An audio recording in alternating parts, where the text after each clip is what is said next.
মানে আমাদের যে কি হবে শেষ পর্যন্ত জানি না, যে অত্যাচার ওদের আমাদের হিন্দুদের ওপর করছে, ওই অত্যাচারের আমরা ভাবতে পারিনি।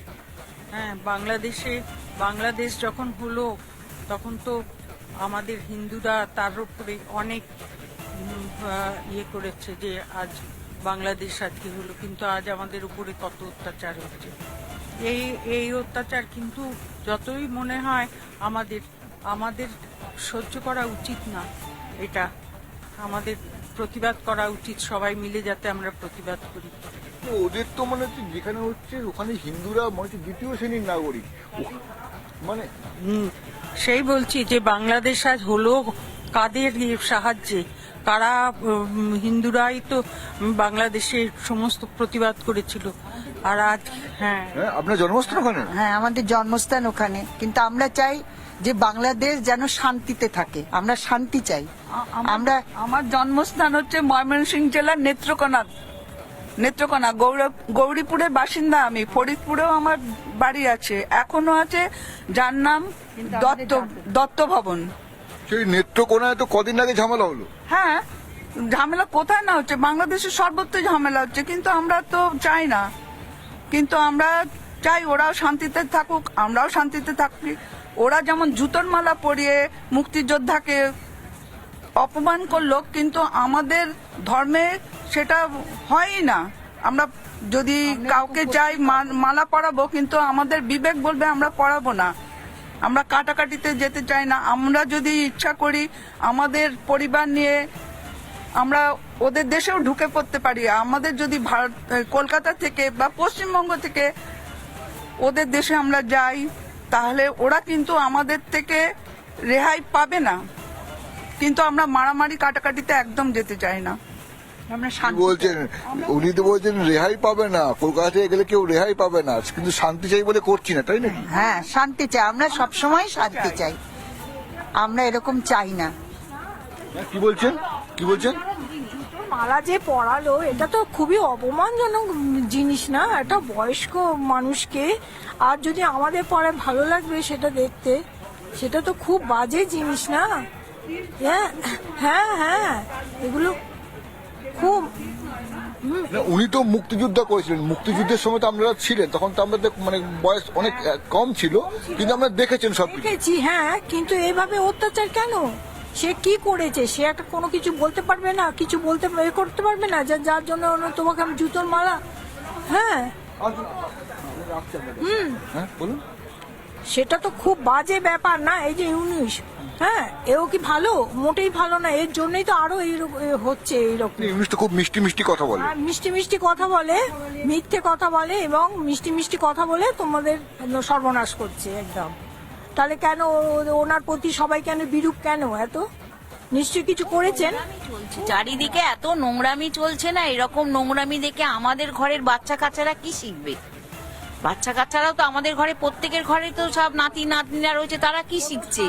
কোনো শান্তি নেই, কোনো নোংরামি, দিনের পর দিন নোংরামি, মানে দেখে সহ্য করা যাচ্ছে না। কিন্তু কি করা যাবে? ছেলে মেয়েদেরকে কি করে কি, আমরা যে সেটা ছেলে পেলেকে মানুষ করেছি, তারপরে আমাদের নাতি নাতনিরা কি করে কি মানুষ হবে? পুরো ভয় আমরা রয়েছি, পুরো ভয় রয়েছি। এত অসভ্যতা, এত মানে চলছে একদম, মানে এ করা যাচ্ছে না। মারি কাটাকাটি, ওপেন গুলি করে দেওয়া, এইসবগুলো কি? হ্যাঁ, আমরা তো দেখিনি, আমাদেরও তো বয়স হচ্ছে, আমরা তো এরকম ধরনের দেখে বড় হইনি। বাংলাদেশ নিয়ে খুবই বিচলিত, মানে যারা আছেন এখানে, আপনারা সকলেই আছেন, তো আপনারা তো মানে সব মনের কথা বলছেন। তো মানে পড়শির বাড়িতে এরকম ঝঞ্ঝাট চলছে, দিন রাত কাটাকাটি চলছে। গতকাল কি ঘটনা, গতকাল না, বড়দিন ছিল, খালি হিন্দু নয়, সংখ্যালঘু যারা আছে খ্রিস্টান, তাদের বড়দিন ছিল, তাদের সমস্ত কিছু পুড়িয়ে দিয়েছে। হ্যাঁ, আমরা তো এটা চাই না। আমরা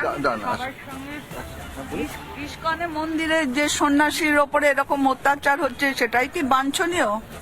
আমরা তো ওদের দেশের মৌলবী, তো আমাদের এখানে টিকিয়াপাড়ায়, আমাদের কৈলাস রোডে ভর্তি। আমরা তো ওদের তো কিছুই করছি না, ওরা আমাদের সঙ্গে বন্ধুত্ব। ওটা তো অন্য দেশ।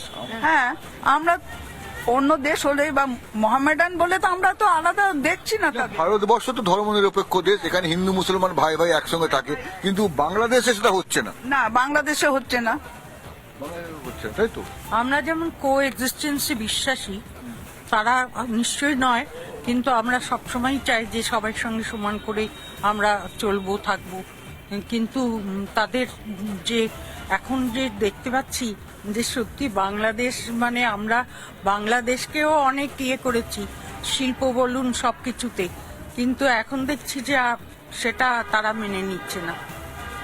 কি হলো বলুন তো, আচমকা বাংলাদেশ হঠাৎ করে ওদের কি মতিচ্ছন্ন হলো নাকি? অবশ্যই।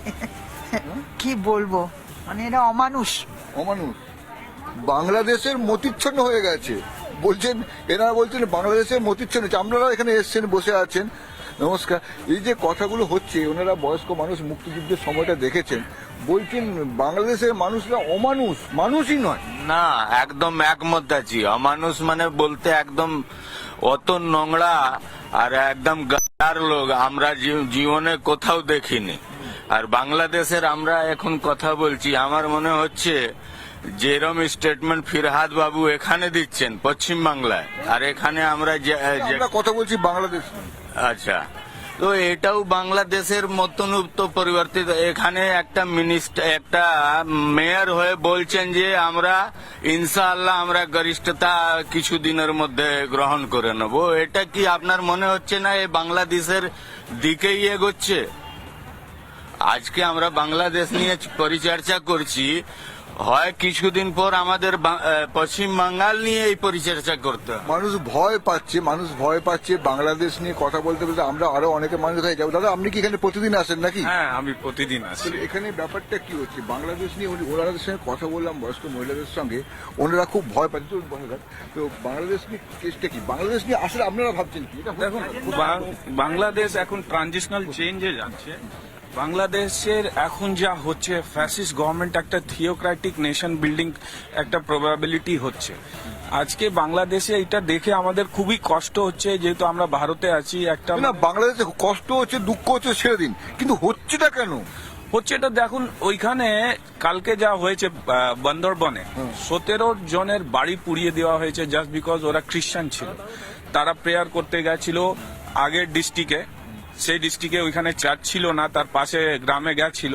তাদের উপরে একটা ফ্যাসিস্ট আক্রান্তা এসে তাদের ঘর বাড়ি জ্বালিয়ে দিয়েছে। এটা খুবই দুঃখের ব্যাপার। কেন আপনি ওইখানে বাংলাদেশে এখন you are not able to, আপনার মানে কথা কেউ শুনবে না, ফ্রি স্পিচ নেই বাংলাদেশের এখন। ধরুন আপনি ভারতবর্ষের প্রধানমন্ত্রী, ধরে নিন পুরো ক্ষমতা আপনার হাতে, বাংলাদেশে এই অবস্থা, আপনি কি করতেন?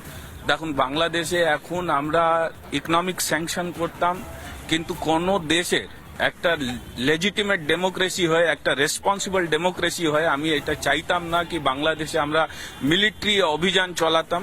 কিন্তু হ্যাঁ, বাংলাদেশে ডিপ্লোম্যাটিক টাইপ করে, ইন্টারন্যাশনাল প্রেসার ধরে, বাংলাদেশের নানা দেয়ার আর সো মেনি, অনেক চ্যানেলগুলো আছে, সেই নিয়ে আমরা বাংলাদেশকে বোঝাতাম কি তোমরা যা করছো বা তোমাদের যেখানে ইন্টারনাল ডিফারেন্সেস বা হচ্ছে। কিন্তু চোরা না শুনে ধর্ম কাহানি সেটা হয়, কিন্তু দেখুন এখন তো আমাদের যা ইন্টারেস্ট আছে, আমাদের দেশের ইন্টারেস্টটা ওইখানে ভ্যালিডেটেড করতে হবে।